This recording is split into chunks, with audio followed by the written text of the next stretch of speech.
Рахмет Серік. Тағы да бір зерттеу тақырыбын ұсынып отырсыз. Зейнолла Сәмбеттің жаңағы ғибратты сөздеріне қатысты. Расында сөздер өте көп.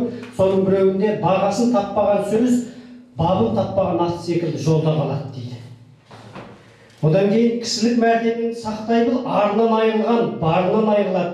Елмен етене болған адам ел құрметіне бөленеді дейді. Тағы бір сөз, жасында байқары көптің, қартайғанда айтары көп дейді. Тағы бір айтқаны, жақсы өнегенің жарығы жақсы адамның даңқы алысқа жетеді дейді. Жаңа кітап туралы айтып жатсыз Серік аға, кітап оқуда еңбек дейді. Ол сені тірліктің тың жолына бастайды ұстазың дейді. Осы секілді сөздерді бөлек қарастырып зерттесем, жаңадан келген зерттеуге талпынып бастап жатқан магистранттар мен студенттердің назарына жақсы бір тақырып ұсынылды деп ойлайды.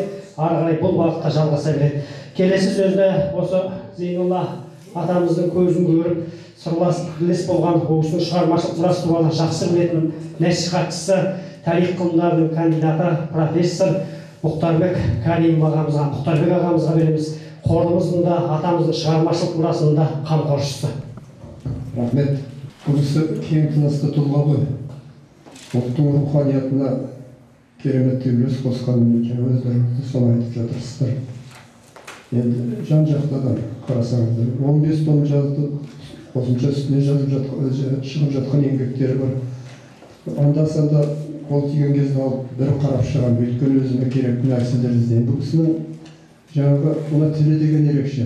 Қазақтың бұрынғы мәйекті сөздерімен жазады. Қанша ұмытып бара жатқан нәрсемізді осы жерден көреміз. Бұл кісі енді мына тарихи тұлғаларға да кереметтей еңбектері бар. Мына небір жаңағы тарихи тұлғаларға да байланысты. Сосын кейін жаңағы дүниеде болып жататын бір оқиғаларға да байланысты тамаша әңгімелер бар, қысқа-қысқа. Оны оқысаңыз терең бойлап қазақтың жаңағы тұрмысына кіріп кетесіз. Енді этнография сөзінен өзі.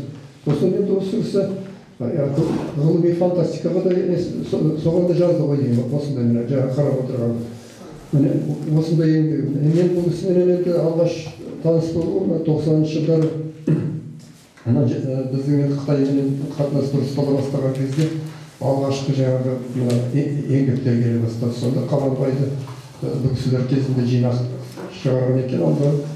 Сонда ағамен бірінші таныстым. Сосын бұл кісі біздің жақтағыларды үнемі қарап отырады екен. Енді бұл кісі мен айтатын нәрсе, бұл кісі өзі мына бүгінгі өмір сүріп жұртқа да келіп, болашақтағы жастарға да үлгі болатын адам. Еңбек, қалай еңбек етуді көрсеткен. Ақыл таңғаласың. Бірақ өзі біраз ғұмырында мынандай еңбек беріп кеткен. Сонда бұл кісіменен кейіннен менің де мақалаларымды оқиды екен, мен Қабанбайға байланысты. Міне осы бабамыз біздің ортақ жолға келді. Сосын 2000 жылдың басында бұл кісіменен өте жақын таныстым, үйінде болды, 2 күн үйде болды. Жаңа Тұрсын Қазы бар, басқа жігіттер жинап шақырып әкеп, жата жастана әңгіме дүкен құрды керемет дейді. Осындай болды. Содан міне арабы ауыр болып кетті енді. Алланың жазуы ғой, дүниеден өтіп кетті осы, бірақ кереметтей артында міне мұра қалды, өшпес мұра қалды. Мына қорға да ризамын.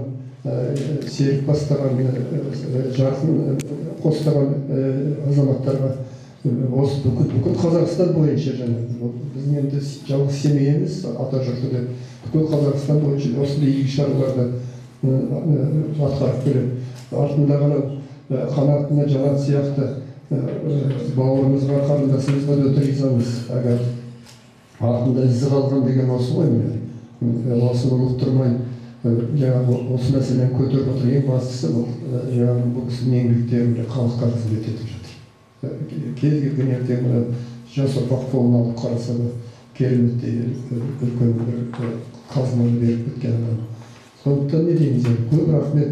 Бүгін мынау қасиетті қара шаңыраққа алып келіп осындай игі шараны іске асырып жатырсыздар. Гүлжахан қарындасымызды жанынан көріп отыр. Мен еңбектеріне анда-санда көріп жүретінмін. Бұл кісі үлкен монографиясын жасап алып келген екен. Сізге көп рахмет.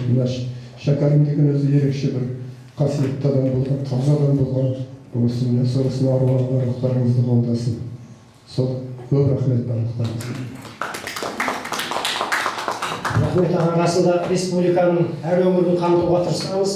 Сонау Оралға барып жыр ғибрат деген жыр термешілердің фестивалінде өткізгеніміз заманында Астанада, сосын Семей, Алматы көптеген жерлерде біздің қордың іс-шаралары жалпы халықты қамтуға тырысады. Бүгінгі іс-шарамызға сонау Қызылжар өңірінен келіп жатыр, Астанадан келіп жатыр, Ақтөбеден келіп келген жете алмай қалды.